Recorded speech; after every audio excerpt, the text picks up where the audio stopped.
One of the questions that I received the most in my career, either professional or academically, is what to measure in cybersecurity. What are the measurements, metrics, and KRIs I'm supposed to have in my cybersecurity program to be effective? Well, as with anything, it depends. It depends on what the objective of those measures metrics are. For example, if you want to know how secure your systems are and the adherence to your internal policy, standards, and procedures, that's one type of metric.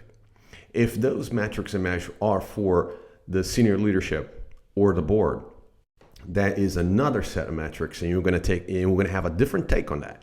Perhaps in that case will be more financial impact to the organization, not how many patches you have that it has not been applied.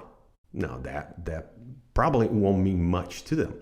But what is the financial impact to the organization? You'll be speaking the business language and what they understand and they want to understand at that point. So once you know what that is, you can start collecting the information and measuring. So I'll give you an example in both scenarios. From an operation perspective, there are a few things that are core that you need to measure. Once again, every organization will be in different place in the maturity curve. Some are going to be very early stage, some are going to be at par, some are going to be more advanced, and they have different data points and different data measures that you do right now in the metrics. However, these are the 4 things that I want to provide you as a core data elements that you need to measure or provide metrics around. One is vulnerability. That is the first and most obvious one. But not just scanning a subnet and providing all the vulnerabilities to your IT team. Hey, go ahead and patch it. Well, that would be unreasonable. You need to provide some criteria, and that your organization will set them. Is either these are production systems, these are development system, test systems, or these are high, medium, or low, or these are the crown jewels versus everything else. Right? I suggest is starting from the crown jewels of the critical system of the organization that support the mission, vision, and services that your organization provides to your customers, shareholders, and community in general, because those will serve you as you move towards the metrics to senior leadership and the board, because you will be able to translate those into a financial number, a dollar amount later on to provide those metrics. So you can basically have one set of data that you can use for both. The other one is minimal security baseline. You need to scan for that to understand how your systems are adhering to your internal policy, standards, and procedures in hardening those systems. If there's any deviation, do you allow any? It is up to your organization to establish that, and that would be sort of a risk appetite, if you will, of how much. But it is a very key to understand how you are following those standards, how much you are adhering to those standards. That is another scan and data set that you need to collect. Third is access management.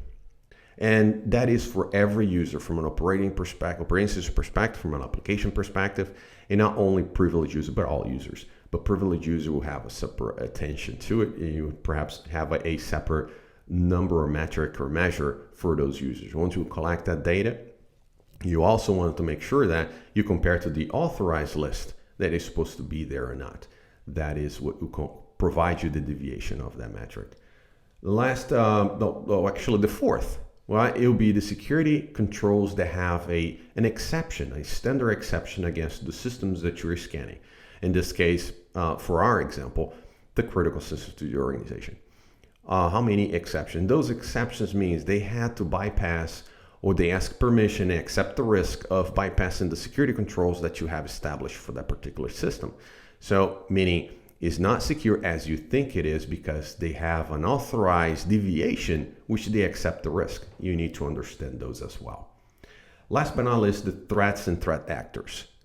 You need to understand that now that you have a view of your entire environment, what are the threats and threat actors that could compromise these systems? And do I have vulnerabilities that match the threat that I need to start paying attention? Because not every threat out there you need to be covering for, but those that affect your systems and that you already have vulnerability on, those you need to pay special attention and to address. The other thing and last thing I want to touch is on a vulnerability. So a second most request question that I receive is, how often should I patch? Well, once again, it depends.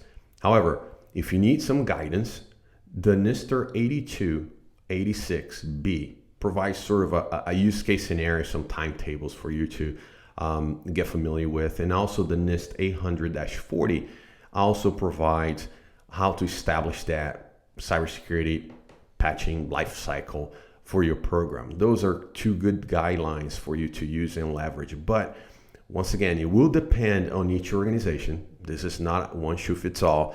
It depends on your risk appetite, depends on your cybersecurity culture in your organization. And once again, what is the objective of having those measures?